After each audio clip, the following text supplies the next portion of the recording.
Mr. Ganesh? Whatever happened to Friendster? Well, today we speak to its owner, Mr. Ganesh Kumar Bangah, who's also the founder, president, and CEO of MOL Access Portals in Berhad. I'm Ben Ibrahim, and let's go learn about different strategies of business as this is Entrepreneur. So ready? Thank you very much for your help, yeah? Have a good day.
Hello everybody and welcome to another episode of Entrepreneur. You're with me, Ben Ibrahim, and as promised, we've got the founder of MOL and the owner, yes, check it out, the owner of Friendster, Mr. Ganesh Kumar Bangah. Ganesh, welcome to the show. Thank you. Nice to be on. Yeah, well, thank you for your time. So we know you're very, very busy. But Ganesh, all things aside, from a business point of view, how do you best describe yourself? Because you're doing so many things.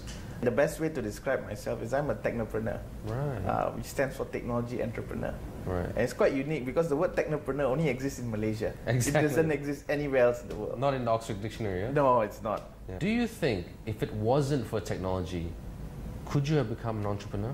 Well, you know, if I look back at my history, the reason why I became an entrepreneur was because of technology. Mm-hmm. So if it wasn't for technology, I may not have been an entrepreneur. But you know, Steve Jobs has this saying, you can only connect the dots looking backwards. You can't connect the dots looking forward.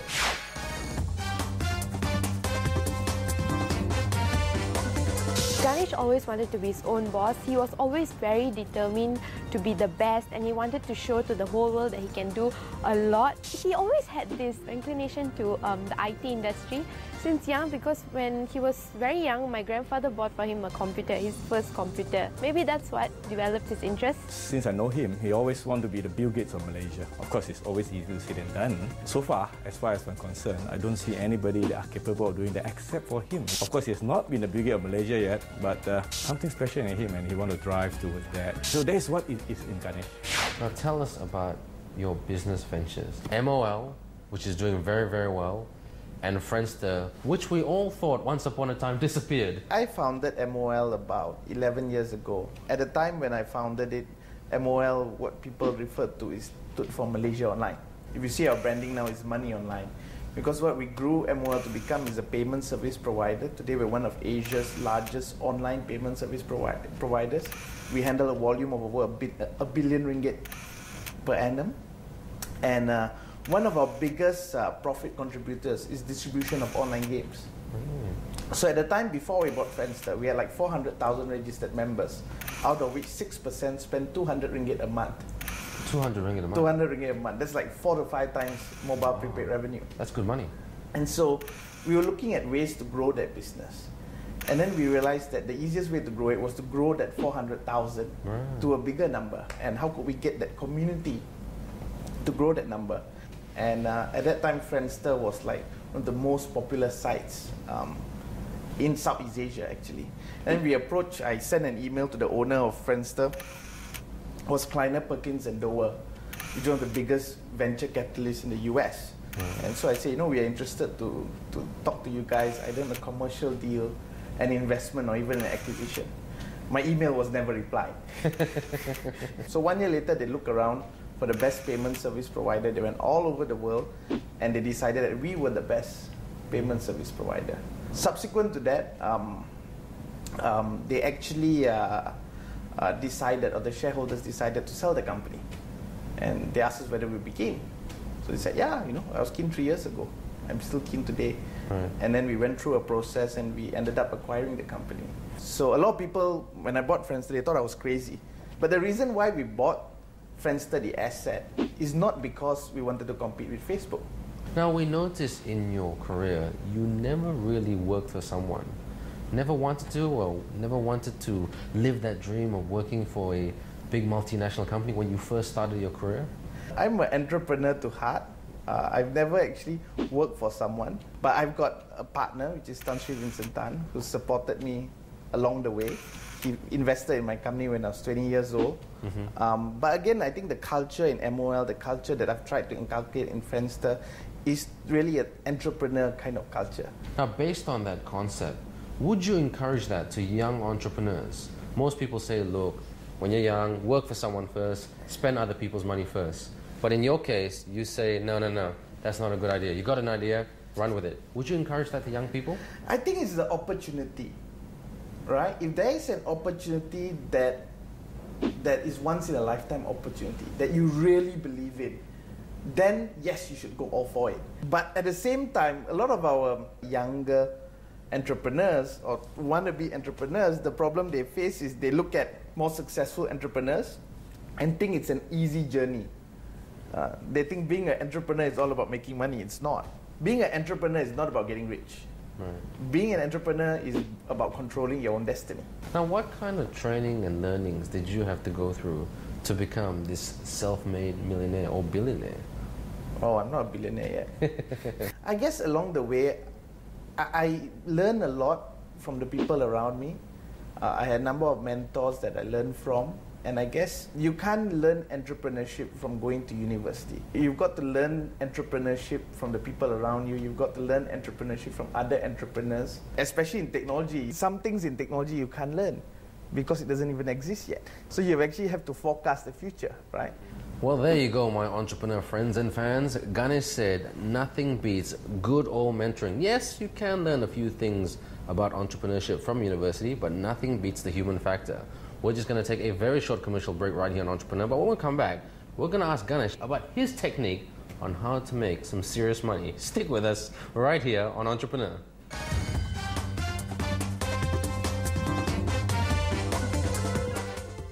Bagaimana negara dapat membantu meningkatkan taraf kehidupan isi rumah berpendapatan rendah? Walaupun program membasmi kemiskinan negara telah menunjukkan pencapaian yang baik, masih terdapat lebih 3% daripada rakyat yang tergolong dalam miskin tegar. Bagi mengurangkan kemiskinan, salah satu daripada inisiatif yang dikenal pasti di bawah bidang keberhasilan utama negara NKRA ialah meningkatkan taraf kehidupan isi rumah berpendapatan rendah. NKRA ini diterajui oleh Menteri Pembangunan Wanita, Keluarga dan Masyarakat, Datuk Seri Shahrizad Abdul Jalil. Inisiatif untuk memperbaiki kebajikan dengan serta-merta secara mampan telah dilaksanakan. Kerajaan telah memperkenalkan beberapa mekanisme bagi membantu membina potensi penghasilan pendapatan dan bantuan kewangan diberikan kepada yang memerlukan di kawasan bandar dan luar bandar. Bagi memberi golongan miskin lebih keupayaan untuk meningkatkan pendapatan mereka, beberapa peluang dan latihan telah diberikan bagi membangunkan usahawan wanita. Ini bertujuan meningkatkan pendapatan mereka daripada RM750 kepada RM3,500 atau lebih sebulan.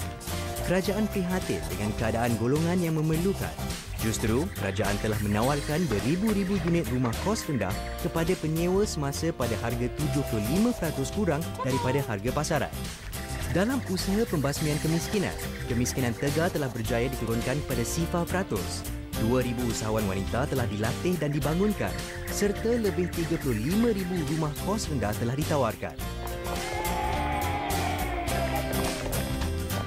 Kerajaan komited akan terus melaksanakan inisiatif yang pantas dan memberi kesan tinggi ke arah meningkatkan taraf kehidupan isi rumah berpendapatan rendah. Ini adalah satu inisiatif daripada program transformasi kerajaan. Sila lawati saluran kami untuk mengetahui lebih lanjut mengenai inisiatif NKRA lain.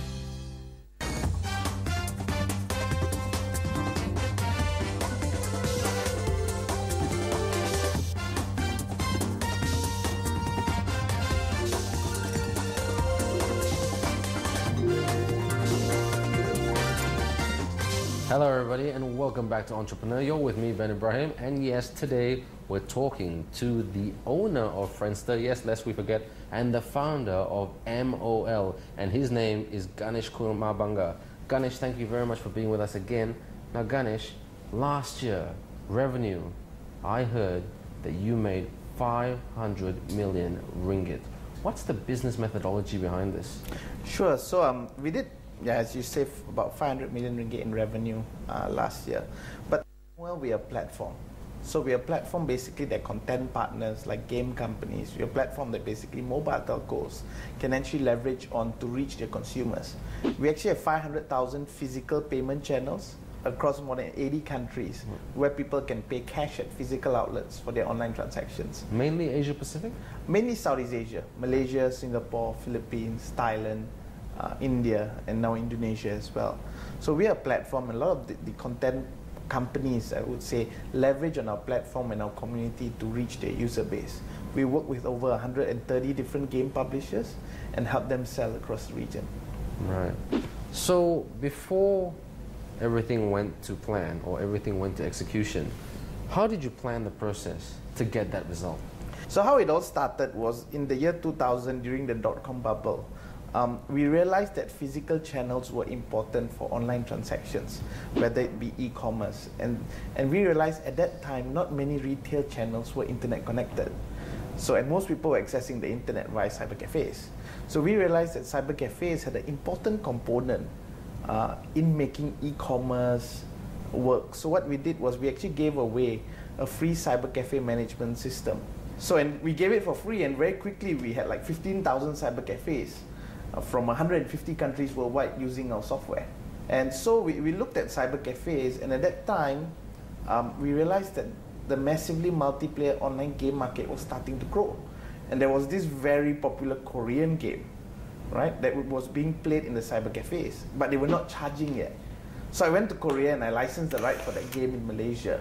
And we were not interested in hosting the game here, but what we were interested in is when people were going to charge to use our payment system, which is more points, right? And when we actually started charging for that game, that was when the usage of more points really started to grow. Right? Today we distribute over 1,000 games. Wow. We work with the big names like Electronic Arts, Playfish, Zynga, and other game partners. Like we've got like 130 different game publishers from all over the world. So it all starts from that one drop, and then it keeps on growing and growing and growing. Now your volumes are very good. Looks like you multiplied the numbers from 100,000. You got this much. If you invest this much, you get this much. Yeah, it's a continuous. The technology industry is an industry where it needs continuous investments to grow.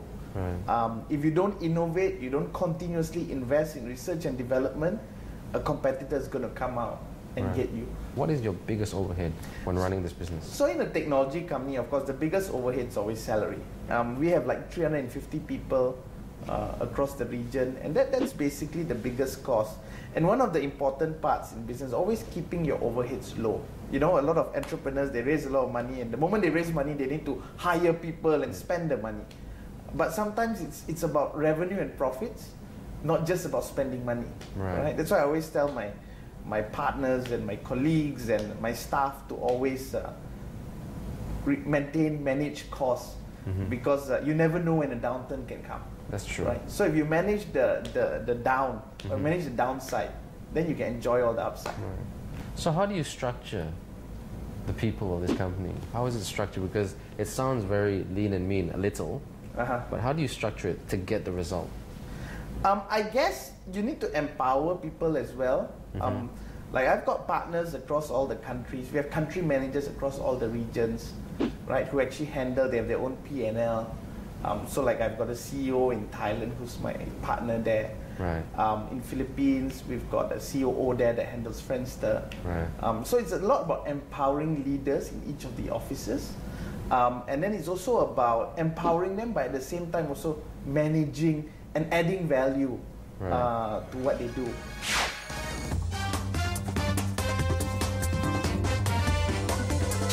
He's a fast decision maker and risk taker.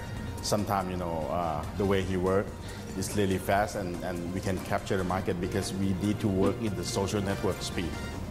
For MOL, it's obviously, as you've seen, the company goes so fast, and also not just for Malaysia, but all the region. And for ICT, I think he did a lot of, initiative, and Thailand also learned from him. He also shared something with us, especially for the e-government project, which he said we can invest the money rather than, have government invest on it and serve our own citizen population. You mentioned earlier, when you first purchased Friendster, many people thought you were mad. But in January 2010... Crazy, okay. So what was the thinking behind that decision? A lot of people think acquiring a company that has a lot of value in it that everybody recognizes is good. But it's even better if you acquire companies or you acquire assets where people don't recognize the value. Because those assets will be undervalued or would have been undervalued, then it's easy to then extract value and maximize an investment. So when we bought Friendster, there were a number of assets we saw in it. The brand, it was a very recognizable brand. And it was exactly what MOL needed to go global. Because MOL was a Malaysian started brand. So when we were going to the Valley, we were talking to partners. It was a bit difficult because when people recognize you're a Malaysian brand, or, Yeah, that stigma. Yeah, that stigma is there, right? And MSC status didn't help as well because people in the Valley don't know what MSC status is. That's true. So what we did was, by buying Friendster, we managed to get that global brand. And with that, when I knock on the doors of any of the big companies in the Valley, they open my door very easily because they would have heard of us. They know we're the guys who bought Friendster. It gives us an instant credibility to the whole organization and enterprise. The second thing was its community. It's 150 million registered members, which we then pushed to MOL and actually doubled MOL's registered base and tripled our revenue, right? And that was the second asset that we saw the value in the company. The third was patents. The IP in the company was relatively strong, and we've also been able to monetize that quite well to make the investment quite a profitable investment, I would say. Yeah. Moving forward, what's your plans for Friendster? So we've turned it into a social gaming portal. We launched like 30 games on it already. It's doing pretty well. Traction's growing. We've actually implemented Facebook Connect. So now you can use your Facebook ID to log into Friendster. Wow. Right? So Facebook's our partner in this case. And then we're slowly launching more and more local game portals and content. So we want Friendster to be a platform for local content to reach out to the region, to reach out to 115 million registered members. And final question before we go to the commercial break. Next year and beyond, what are your potential challenges for the business and other business potentials for that matter? I would say that the biggest challenge is how do we maintain relevance. Southeast Asia is a very growing market. The new areas of technology and in the internet that's growing is how to identify those growth areas and then capitalize on that growth and grow with that growth, I would say. So that's why I spend a lot of my time actually strategically focusing on how do we grow into new regions, grow into new verticals, right? Grow into Indonesia, for example. Indonesia has 200 million people, right? How do we then leverage on that? Because if we don't look at having a leadership position in Indonesia, the local Indonesian could become bigger than us. Yeah, you know, in 2-3 years down the road. So yeah, so it's really looking at those target markets and focusing on that, putting talent on focusing on that, and achieving what you set out to achieve. Fantastic, fantastic. Ganesh has brought up another good business point. When your business grows, always ask the question, is your business still relevant to people and consumers? If you answer that question, then your business will continue to grow. We're just going to take another short commercial break, but when we come back, we're going to ask Ganesh about his other business ventures. Stick with us right here on Entrepreneur.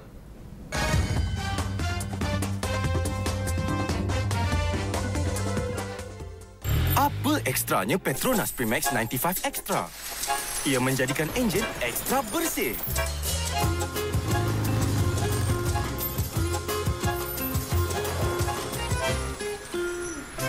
Menjadikan pemanduan anda ekstra lancar. Dengan ekstra pecutan yang memberikan ekstra penjimatan sepenuhnya sepanjang masa. Barulah ekstra.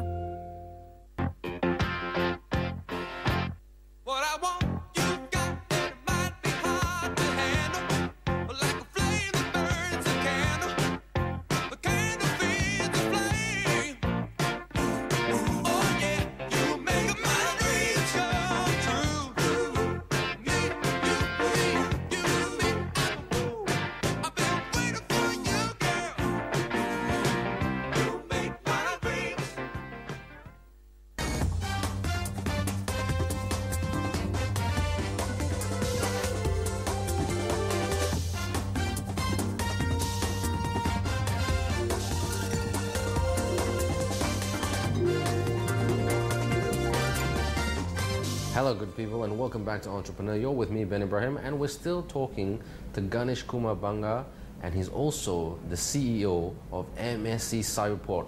What can't this guy do? Ganesh, tell us about this company, my friend. Basically, I started Cyberport shortly after I listed MOL, like 1 or 2 years after listing MOL. And I was reading a Donald Trump book. And one of the things Donald Trump did very early on is he actually refurbished a New York building. I can't remember which building it was, but what he did was that time New York property was at the slum, right? So he actually looked at acquiring the building based on turning that into the Grand Hyatt, if I'm not mistaken, and then getting some incentives from the New York City government to basically refurbish the building. And subsequently, when New York did really well, of course that building now is a landmark. So he basically put 2 or 3 of these together and managed to make a bit of money, but at the same time also create a lot of value for the city. And I'm Johorean, I actually come from Johor. So one of the things I realized at that time, 7 years ago, the Johor property market was not doing that well. And then you look at Singapore and you see how much properties cost there, right? And the cost differentiation is just so big. At that time, the MSC was also expanding outside of Cyberjaya, right? And I thought Johor would be a potential because you could basically have a lot of outsourcing companies, call centers, software centers that find it too expensive to be located in Singapore to relocate to Johor, where human resource costs are lower. So what I did was, my partner in the project was a retired IT exco. So we approached the federal government to get MSC status. We approached the state government to look at a few buildings and a land that we could develop the IT industry on. And we've invested a lot of money into basically starting that project and driving that project. And we have one building which was 40% occupied before it became Menara MSC Cyberport. And today is 98% occupied. Right. And now we're looking at developing a cyber city where the North-South Highway and Second Link meet. So it's a bit of a different business. I'm not a property person. Right. Right. I'm a technology person. Right. So I had to basically learn, and I'm still learning how to be a property person. Right. Right. But it's something interesting. And to me, Cyberport is also a social contribution back to my home state as well. Now you just mentioned you're not a property person. Yeah. You're a technology person. But in terms of learnings, as being the CEO of this company, what have you learned in terms of being a property CEO? Business is all about cash flow. Right? It's all about cash flow. It's all about profit. It's all about managing costs. It's all about increasing revenue. Right? And that cuts across all businesses. Anybody who tells you businesses is not about cash flow and profit is lying.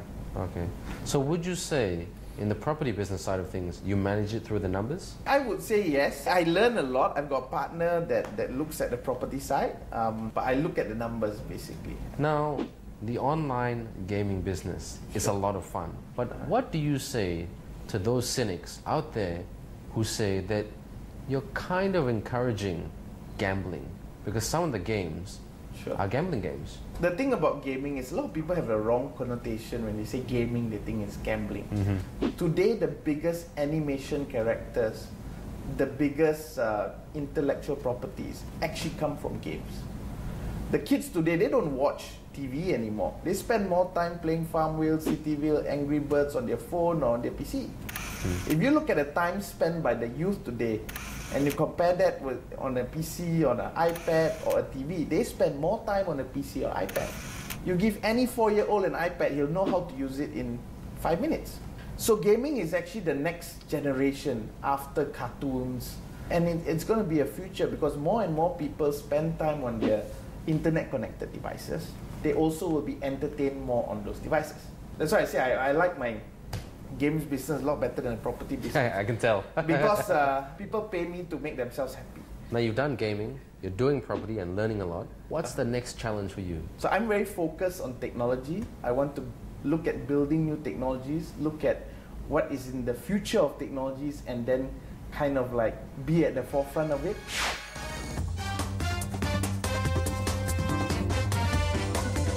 I think as far as I know, he's a person who loves innovation and technology, and that's always in his blood. And he loves the things that are changing, and the fast pace in the internet world just suit him as a young entrepreneur. Well, Ganesh never stop.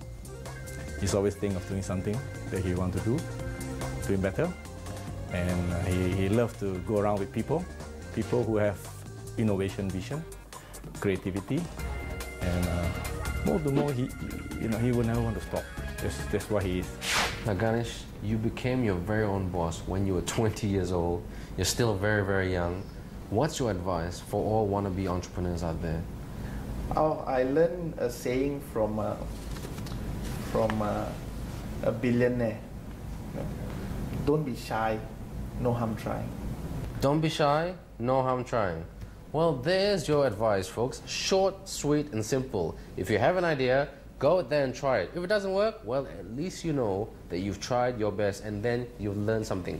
That's the advice according to Ganesh. If you do want to give us some feedback, please give us some feedback on Facebook. Sorry, Ganesh. No, we're partners with We're Facebook. partners, okay. So Facebook is okay, yes. Please give us feedback on Facebook, what you like, what you don't like, and most importantly, what kind of questions you would like us to ask the entrepreneur. It's been a very, very enjoyable interview right here on Entrepreneur. Catch us next week. Have a good week, folks. This is Entrepreneur. Thanks very much, Ganesh. Thank you.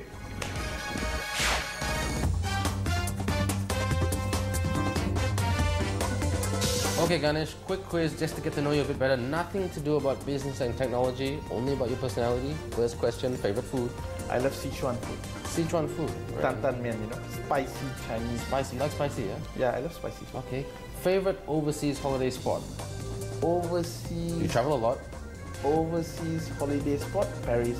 Favorite car? Peugeot. Peugeot. Nice. Now, if you only had 11 ringgit and 50 cents in your wallet, no ATM, no MasterCard, no computer, no phone, but you're stuck in the middle of somewhere or nowhere, what would you do with 11 ringgit and 50 cents? Find a way to get back to the office lah. Taxi lah. Okay. Yeah. And final question, if there was an actor that would play you in a movie, who would that actor be? Shah Rukh Khan. Shah Rukh Khan. Okay, wow. Very good choice, sir. Okay, thanks very much.